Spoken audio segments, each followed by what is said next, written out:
Hello guys, and happy Easter and welcome back to FNJ Toy Collectibles.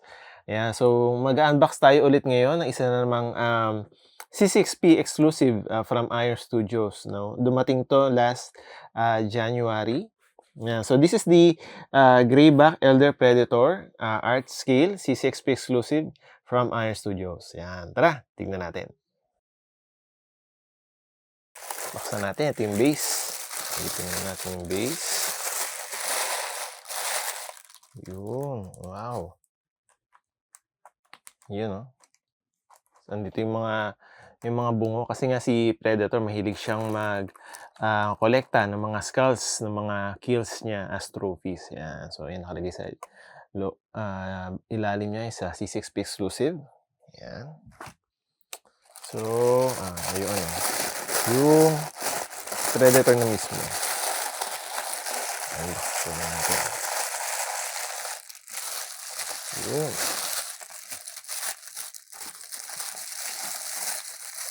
Yan. So, one piece siya. So, yung hindi lang attached dun sa figure mismo is yung head and the hands. Ayun, ganda, oh.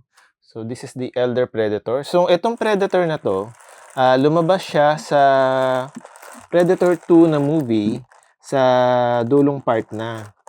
So, bale, siya yung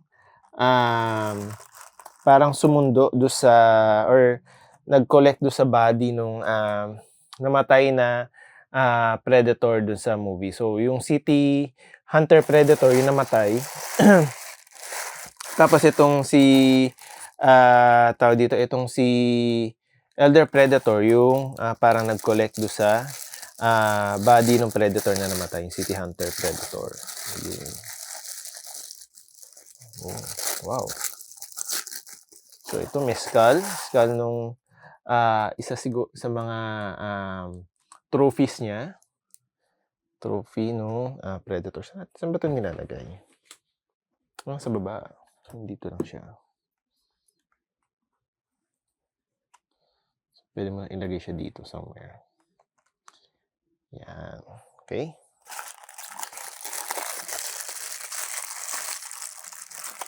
So, ito yung ito yung alien skull naman. Ayan, oh. Yan. Isa sa mga parang game or mga tawag dito? Ang mga hinahunt ng Predator dito. So, sinusubaybayan yung nasubaybayan yung movie ng Predator na movie. Ayan. Yun. So, ito yung kamay niya na may kasamang parang machete. So, saan ito? Kanan. Right hand. Oop.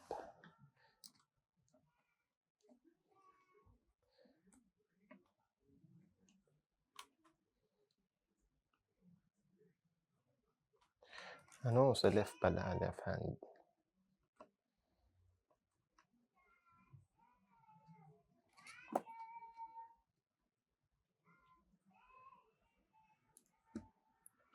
Kakabit natin. Yan.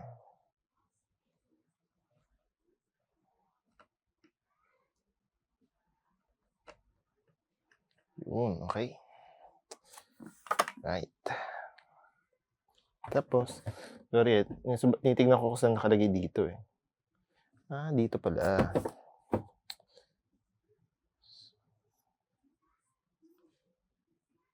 Hindi siya naka-attach.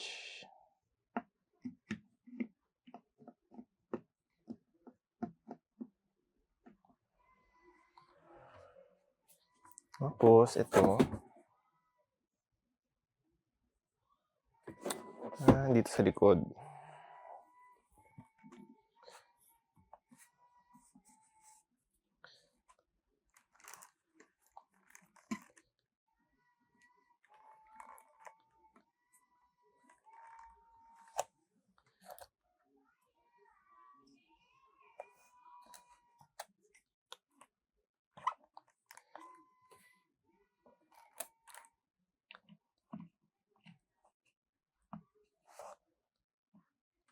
Yun. Yan, okay.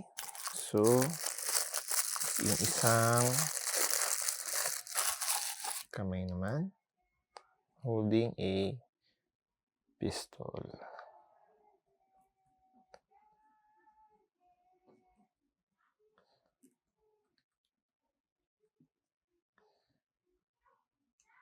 Yan, okay. And of course, yung huling-huli is the head of the predator. Maganda yung pagkaka-package ni dito ni Iron Studios kasi very secured. Yun. Very secured yung package niya.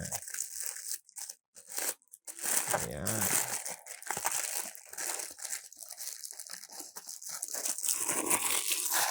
So this is the head. Ayan. Ito na yung head ng predator. Yun.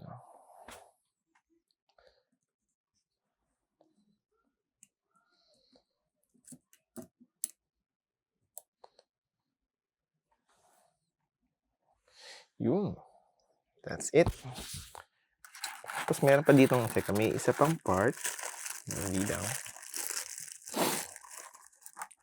Kakabit natin. Anong part ba to?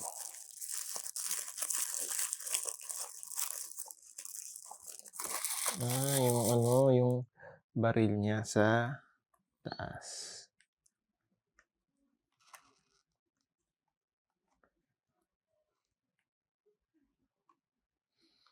Yun, okay.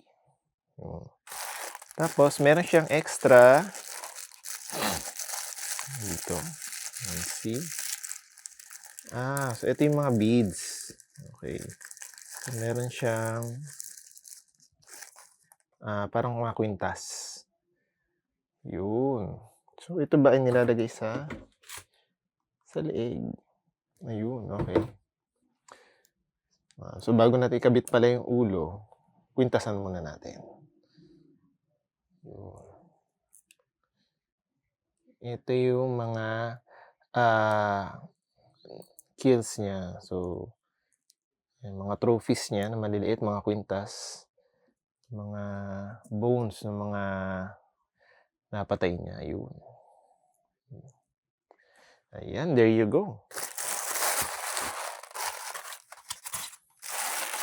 Ayan. So, yung sa Predator 2, nga pala, it's starring doon si Danny Glover. Siya yung pinakabida doon along with the City Hunter Predator. So, yung sa movie, set siya sa ito set at LA. So, hindi na sa jungle yung setting ng movie. Ayan. So, sa LA na siya. Tapos, yun nga, yung bida doon is the City Hunter Predator naman. Tapos, napatay siya doon sa end of the movie Tapos, ang sumundo na Predator para kunin yung katawan ng City Hunter Predator ay itong Elder Predator. Yan, si Greyback. Ayun. So, tingnan natin ng maigi itong statue na to.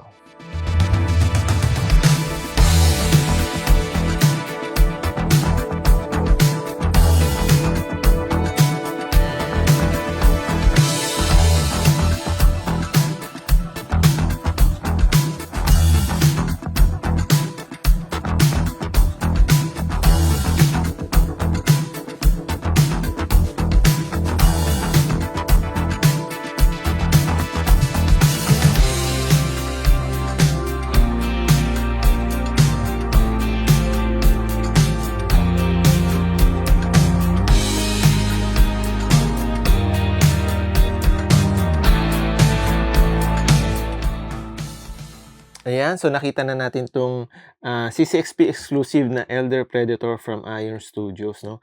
Grabe, ang ganda nung details niya. Pag tignan nyo itong pagkaka-scale, yung scale sa skin niya, tapos yung parang pagkakatarintas ng buhok ni Predator. Tapos yung base mismo, nandun yung mga skulls, yung spine, pati yung bone, skull nung alien. Ayan, so ang ganda ng details dito sa exclusive na to ni Iron Studios. So guys, sa mga Predator fans diyan, if you wish to get a copy of this particular item, this is currently available at our website at www.fjtoystore.com, and pwede rin kayo umorder through our Facebook page, facebook.com/fjtoycollectible. So this is priced only at 16,800. Tapos free delivery na rin ito within Metro Manila. Yan. So do message us if you wish to order, or you can visit our website. Yan. Yeah, thank you guys for joining us this Easter Sunday for the unboxing of this Iron Studios CCXP exclusive Elder Predator na si Greyback. Yan. So see you again next time to our next unboxing video. See ya!